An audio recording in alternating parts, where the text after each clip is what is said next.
चुनावी मेहनत के बाद अब बीजेपी में वक्त मुख्यमंत्री के नाम पर मंथन का है। दोस्तों, दिल्ली में मुख्यमंत्री पद की दौड़धूप का सवाल एक बार फिर राजनीति के गलियारों में चर्चा का विषय बन चुका है। भारतीय जनता पार्टी ने इस बार ऐतिहासिक जीत हासिल की है, लेकिन अब सबसे बड़ी चुनौती है मुख्यमंत्री के नाम का चयन। पार्टी का इतिहास बताता है कि आखिरी समय में अक्सर चौंकाने वाले नाम सामने आते हैं। ऐसे में इस बार भी कयासों का दौर जारी है। कई नाम सामने आ रहे हैं, जिनमें से हर कोई अपनी योग्यता और पहचान के दम पर इस दौड़ में शामिल है।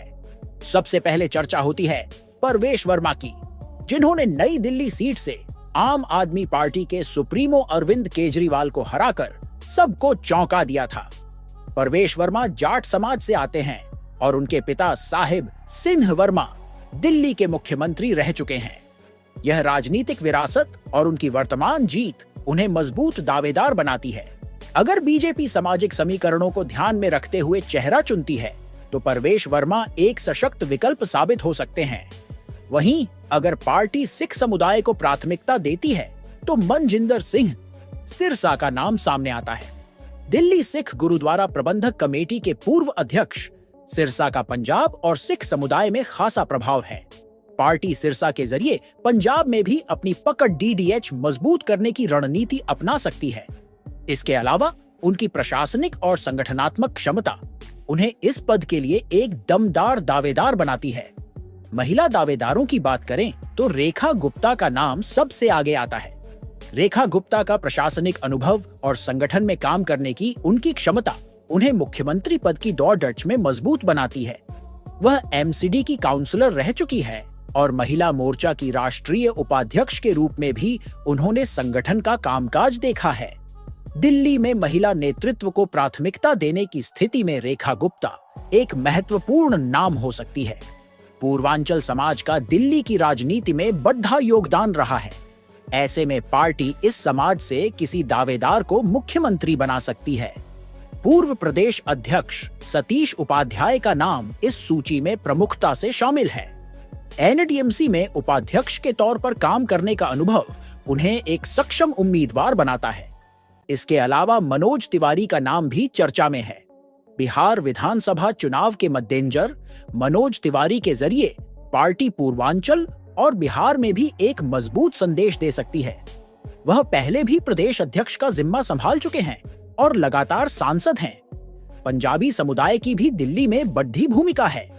इस संदर्भ में आशीष सूद का नाम उभरता है। आशीष सूद के पास संगठनात्मक अनुभव है और उन्हें केंद्रीय नेतृत्व का भी करीबी माना जाता है। उनके पंजाबी समुदाय में अच्छी पकड़ डीडीएच होने के कारण पार्टी उन्हें मुख्यमंत्री पद के लिए प्रबल दावेदार मान सकती है।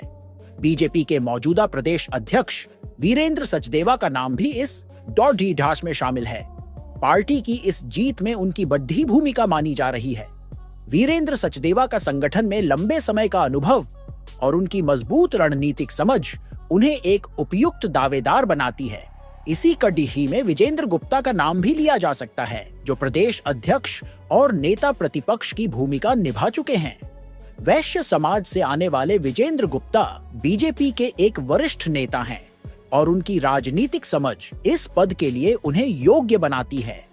इस सूची में एक नाम ऐसा भी है जिसने सभी को चौंका दिया है। यह नाम है मोहन सिंह बिष्ट का, जिन्होंने करावल नगर से अपनी सीट बदलकर मुस्लिम बहुल मुस्तफाबाद से चुनाव लड़ा और वहां बड़ी जीत हासिल की। उनकी यह जीत उन्हें एक मजबूत दावेदार बनाती है। पार्टी उनके नाम पर भी विचार कर सकती है। हालांकि बीजेपी का इतिहास बताता है कि वह अपने पत्ते आसानी से नहीं खोलती। पार्टी के हालिया फैसले, चाहे वह मध्य प्रदेश हो, राजस्थान या हरियाणा, बताते हैं कि अंतिम समय में कोई भी सरप्राइज पैकेज सामने आ सकता है। दिल्ली का नया मुख्यमंत्री कौन होगा, यह तो समय ही बताएगा। लेकिन एक बात तय है कि बीजेपी इस फैसले को लेकर कोई भी कसर नहीं छोड़ेगी। दिल्ली के राजनीतिक भविष्य के लिए यह एक महत्वपूर्ण क्षण है। मुख्यमंत्री पद के लिए कई दावेदार हैं, जिनमें से हर कोई अपनी विशेषता और अनुभव के साथ इस दौड़ में शामिल है। अब देखना यह है कि पार्टी किसे यह महत्वपूर्ण जिम्मेदारी सौंपती है और दिल्ली के लिए एक नई राजनीतिक दिशा तय करती है। इसके अलावा बीजेपी की रणनीति में जातीय और धार्मिक समीकरणों का संतुलन बनाना भी अहम होगा। दिल्ली की राजनीति में वैश्य, पंजाबी, जाट, पूर्वांचली और सिख समुदाय की महत्वपूर्ण भूमिका रही है। ऐसे में पार्टी को यह देखना होगा कि मुख्यमंत्री पद पर किस समाज का व्यक्ति बिठाना उसे अधिक राजनीतिक लाभ पहुंचा सकता है। पार्टी के अंदरूनी सूत्रों का कहना है कि केंद्रीय नेतृत्व किसी ऐसे चेहरे की तलाश में है जो न केवल संगठन के लिए फायदेमंद हो बल्कि जनता के बीच भी उसकी स्वीकृति हो। इसके साथ ही नए चेहरे को जनता के साथ संवाद स्थापित करने की क्षमता भी होनी चाहिए। पार्टी कार्यकर्ताओं के बीच यह चर्चा भी जोर पकड़ डीडीएच रही है कि बीजेपी अगर एक अनुभवी और संगठनात्मक रूप से मजबूत व्यक्ति को मुख्यमंत्री बनाती है तो इससे आगामी नगर निगम चुनावों में भी पार्टी को बड़ा लाभ मिल सकता है। इसके अलावा आम आदमी पार्टी के प्रभाव को खत्म करने के लिए एक करिश्माई नेतृत्व की भी आवश्यकता है। दिल्ली में महिलाओं के बढ़ते राजनीतिक प्रभाव को देखते हुए यह संभावना भी जताई जा रही है कि पार्टी महिला नेतृत्व को आगे बढ़ा सकती है। रेखा गुप्ता जैसे नाम इस संदर्भ में चर्चा में हैं। दिल्ली के राजनीतिक विश्लेषकों का मानना है कि बीजेपी की यह जीत केवल एक चुनावी जीत नहीं है बल्कि इसके पीछे एक बड़ी रणनीति है।